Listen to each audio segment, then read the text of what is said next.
नमस्ते।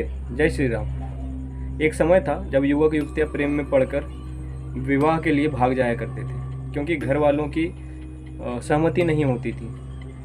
विवाह में बंध जाने के बावजूद भी समाज उन्हें बड़ा ही अजीब तरीके से देखता था, उन्हें सम्मान की दृष्टि से नहीं देखता था। परंतु आज हमारा समाज विकसित होते होते इस जगह पे पहुंच गया है जहां पर वैवाहिक संबंध में बंध जाने के बावजूद भी किसी के अवैध प्रेम संबंध शुरू हो जाते हैं। समाज इस पे आज आश्चर्य भी नहीं कर पाता, क्योंकि समाज से वो मर्यादा, लोगों के अंदर से वो लज्जा खत्म होती चली गई। उस समय विरोध का एक सबसे बड़ा स्पष्ट कारण यही था कि आप परिवार से विमुख चले जाते हो। जिस परिवार ने आपका भरण पोषण किया, कुछ दिन पहले आप किसी से मिलते हैं और आप उसी के हो जाते हैं और परिवार को छोड़ देते हैं। तो ये सारी चीज़ें उस समय बहुत ज़्यादा मायने रखती थी, इसीलिए विरोध हुआ करता था। अवैध संबंध तो स्त्री पुरुष दोनों के ही होते हैं, पर सर्वप्रथम हम बात करेंगे पुरुषों की। जो पुरुष किसी स्त्री के प्रेम में पड़कर दिन रात उसके सौंदर्य की व्याख्या करता था, उसके आकर्षण में बंधा था, अब वही पुरुष उस स्त्री को अपनी पत्नी स्वरूप में पाकर वैसा आकर्षण में बंधा नहीं है, क्योंकि काफ़ी समय बीत गया है अपनी पत्नी के साथ, इसलिए चीज़ें धूमिल सी होने लगी, उसका आकर्षण धूमिल होने लगा। अब नए आकर्षण के प्रति उसका ज़्यादा झुकाव है, तो इस कारण से वह दूसरे स्त्रियों को देखता है। क्योंकि स्त्री नहीं है तो स्त्री नहीं होने के कारण उसका आकर्षण भी नया लगता है। अब यही सारी चीज़ें फिर से रिपीट होगी। जब जब समय बीतता जाएगा वैसे वैसे उसे उस आकर्षण से उसका मन उठता जाएगा, क्योंकि मनुष्य का स्वभाव ही यही है। जो चीज़ हमें प्राप्त हो जाती है उस चीज़ की मूल्य खत्म हो जाती है। थोड़ा इस पुरुष के परिवार में भी देख लिया जाए कि वहाँ कैसी स्थिति उत्पन्न हो रही है, उनके परिवार के लोग कैसे रह रहे हैं। एक पत्नी है जो कि अपना सर्वस्व समर्पित कर चुकी है अपने पति के प्रेम को वापस पाने के लिए, घर वालों की जिम्मेदारी उठा ली है, बच्चों की पूरी देखभाल कर रही है, घर को संभाल रही है, मांग में सिंदूर तो लगाती है परंतु ज़िंदगी विधवा ऐसी जीती है। बच्चे हैं तो पिता के साथ, परंतु पितृहीन खुद को महसूस करते हैं। घर वाले कुछ बोल नहीं पा रहे हैं, क्योंकि वह नहीं चाहते कि यह कलह बढ़ते बढ़ते विवाद का स्वरूप ले ले और विवाद से परिवार टूट जाए। इन सब के बीच में पूरे घर वालों का एक ही ख्याल है कि परिवार ना टूटे। पुरुष की भी यही कामना है कि उसका परिवार टूटे नहीं, चाहे उसका कारण वह स्वयं क्यों ना हो। इसीलिए वह अपने परिवार से विमुख हुए बिना अवैध संबंध में बना रहता है। वह परिवार से कभी विमुख नहीं होता, ना परिवार को छोड़ता है। बात करते हैं स्त्री की, तो जिन स्त्रियों का संबंध बाहर अवैध रूप से चल रहा होता है वह दो तरीके की होती है। पहला वह जिनको अपने अनुरूप वर ना मिला हो या वर उनकी पसंद का ना हो। अगर ये सारी चीज़ें ठीक चली तो अपने पति से उन्हें प्रेम, यश, आदर, सम्मान, धन की अपेक्षा होती है, जिनकी वह अधिकारी भी होती है। परंतु इन सारी चीज़ों की पूर्ति अगर उसे अपने पति से नहीं हो पाती तो वह प्रेम को बाहर ढूंढती है। तो थोड़ा सा भी प्रेम जब दिख जाता है ना, तो वह अपना सर्वस्व न्यौछावर कर देना चाहती है, प्रेम को अपने लुटा देना चाहती है। परंतु पुरुषार्थ के आगे ना सब कुछ फीका होता है, क्योंकि यहाँ पति जो है बहुत ज़्यादा मस्क्यूलिन है, स्ट्रिक्ट है, टाइट है, तो वह डरती है। वह जिस पे प्रेम लुटाना चाहती है उसके साथ कुछ गलत ना हो जाए, वह कभी भी डर से अपना प्रेम किसी और के लिए व्यक्त नहीं कर पाती। तो यह सबसे बड़ी समस्या, और परिवार टूटने से बच जाता है। तो पुरुषार्थ का होना बहुत आवश्यक है। दूसरे तरीके की स्त्री वह होती है जिनको वर भी अपने अनुरूप मिलता है। वह उस वर्ग से उन सारी चीज़ों को प्राप्त करती है जो दूसरे स्त्रियों की कामनाएं होती हैं, चाहे वह धन हो, यश हो, प्रेम हो, वह सारी चीज़ें उन्हें प्राप्त होती है, यहाँ तक कि स्वतंत्रता भी।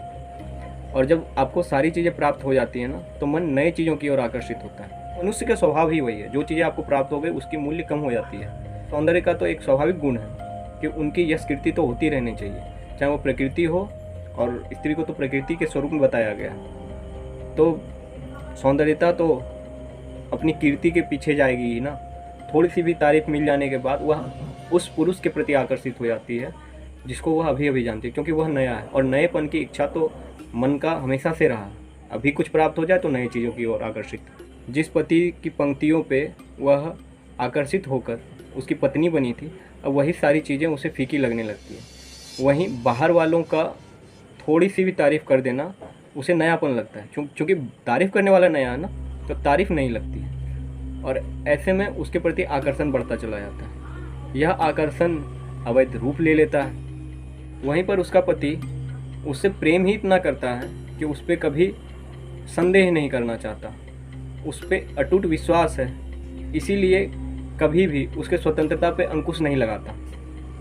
इसी कारण वह कभी पुरुषार्थ दिखाने की कोशिश नहीं करता कि वह मस्कुलिन है, उसके पास पावर वो होल्ड करता है। तो जिस कारण स्वतंत्रता गलत स्वरूप में निकलती चली जाती है, वह निरंकुश हो जाती है। और वह निरंकुशता कब उसके पति के प्रेम के स्वरूप को नपुंसकता में बदल देती है, यह बहुत ही दुखद है। यह जब तक पति को पता चल पाता है कि चीज़ें गलत दिशा में जा रही है, तब तक बहुत विलम्ब हो चुका होता है। और जब सब कुछ जानने के बावजूद वह विरोध करता है तो बच बचा के विरोध करता है, क्योंकि वह परिवार को बांधे रखना चाहता है, वह तोड़ना नहीं चाहता। मैंने आपको पहले भी बताया था कि पुरुष जो है ना, अवैध संबंध में रहता तो है, परंतु अपने परिवार को नहीं छोड़ना चाहता, परिवार को तोड़ना नहीं चाहता। यही चीज़ें यहाँ भी अप्लाई होती हैं। वह अपने स्त्री के बारे में जान तो गया है कि उसकी स्त्री का संबंध बाहर चल रहा है, परंतु वह परिवार टूटने के भय से वो सारी चीज़ें को खुल के डिस्कस तक नहीं कर पाता। और पत्नी को जब समझाता है तो उसकी पत्नी उसके प्रेम को, उसके दी गई स्वतंत्रता को नपुंसकता समझकर, क्योंकि पुरुषार्थ नहीं दिखा पाता ना, यहाँ पति पुरुषार्थ नहीं दिखा पाता, और पुरुषार्थ के आगे सब कुछ फीके पड़ जाते हैं। आपने इसीलिए कई बार सुना होगा कि पति दारू पी के आता है, कूटता है, पीटता है, फिर भी पत्नी उसी की साइड लेती है। क्यों? क्योंकि पुरुषार्थ है वहाँ अनुराग हो ना हो, पुरुषार्थ, और पुरुषार्थ के आगे सब कुछ फीका है। उस पति की सिर्फ इतनी गलती है कि वह प्रेम में इतना डूब गया कि वह पुरुषार्थ दिखा ही नहीं पाया। और स्त्री को कुछ मिले ना मिले, पुरुषार्थ जो है ना बांध के रखता है। और जब तक वह पुरुषार्थ दिखाता है तब तक विलम्ब इतना हो जाता है कि बातें आगे बढ़ चुकी होती है। जो वैश्यागामी होकर अपने पति, अपने बच्चों, अपने परिवार को छोड़कर उस अवैध संबंध वाले पुरुष से जा मिलती है, तो इसके पीछे कोई संबंधी नहीं रह जाते, ना भाई, ना बाप, ना पति, ना बच्चे, कोई नहीं। वहीं पे वह पुरुष अभी भी अपने परिवार के साथ रह रहा है, वह कभी भी अपने सगे संबंधियों को नहीं छोड़ रहा है। पुरुष और स्त्री में यही अंतर है। और चूँकि उसके पास अभी भी सब कुछ है और इसके पास कुछ नहीं है, तो वो पुरुषार्थ दिखाता है और बहुत कुछ वह कर जाता है। और तब जाके स्त्री को अगर पछतावा भी होता है ना, तो वो उसी पुरुषार्थ के साथ रहना पसंद करती है, क्योंकि अब इसके पास वापस लौटने की तो जगह भी तो नहीं रही। और इन सारी चीज़ों को नॉर्मलाइज कैसे किया जाता है मैं आपको बताता हूँ। आपके यहाँ पर जो टीवी है उस पर आ रहा सीरियल इन सारे इंसिडेंट को इतना नॉर्मलाइज कर दिया है ना कि आपको आश्चर्य तक होना बंद हो गया है। और ये सारी चीज़ें, घटनाएं जब आती है तो आपको ऐसा लगता है बहुत कॉमन तो है, कॉमन नहीं है, इसे कॉमन बनाया जा रहा है। पहले प्यार मोहब्बत की बातें होती थी, भाई बहन के सीरियल्स आते थे, घर परिवार का आता था। ये सारी चीज़ें इवॉल्व हो के कहाँ पहुँची, फिर रोमांटिक आने लगा कि एक दूसरे से प्यार कैसे करते हैं, वो फिल्मी वाले सारे तौर तरीके अपनाने लगे। अब फिल्मों में एक्स्ट्रा मैरिटल अफेयर दिखाया जाता है, तो ये सीरियल वाले क्यों नहीं दिखा? एक भी सीरियल, मैं ऊपर यहाँ पे लगा रहा हूँ, एक भी सीरियल इनमें से ऐसा नहीं है जिनमें एक्स्ट्रा मैरिटल अफेयर को जस्टिफाई नहीं किया गया। उसके कारण भी कुछ और दिखा देंगे।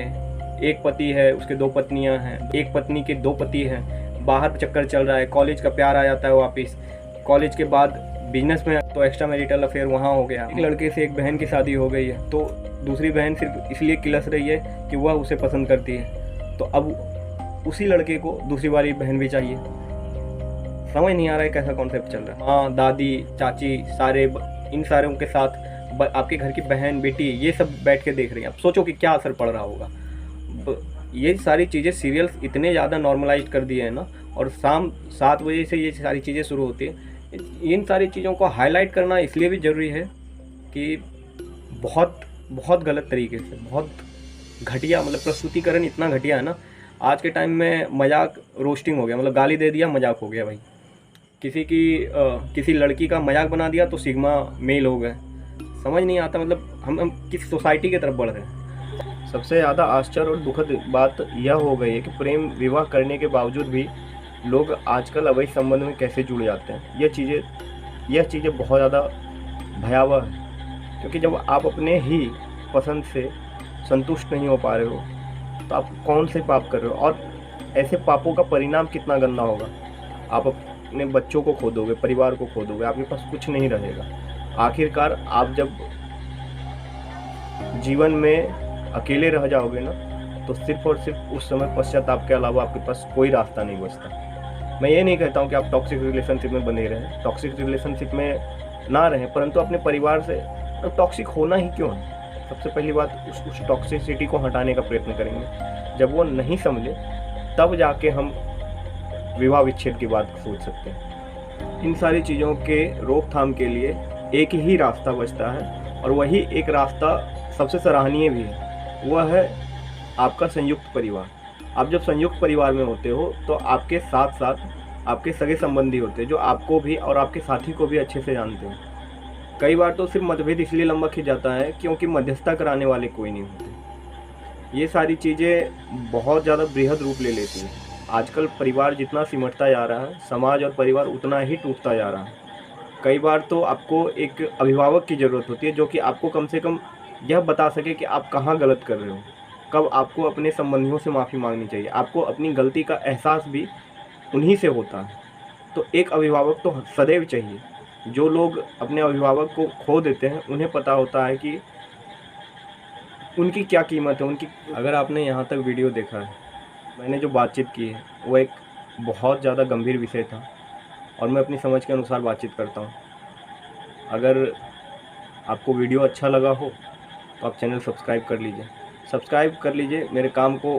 मैं बेसिकली काम भी नहीं बोलूँगा इसको, मैं बातचीत करता हूँ जो मुझे समझ आता है, मुझे जो अच्छा लगता है मैं वो बोलता हूँ। और आपके सब्सक्राइब कर लेने से मुझे यह अनुभव होगा कि कुछ लोग मुझे सुनना चाहते हैं और यह मुझे मोटिवेट करेगा। धन्यवाद आपका।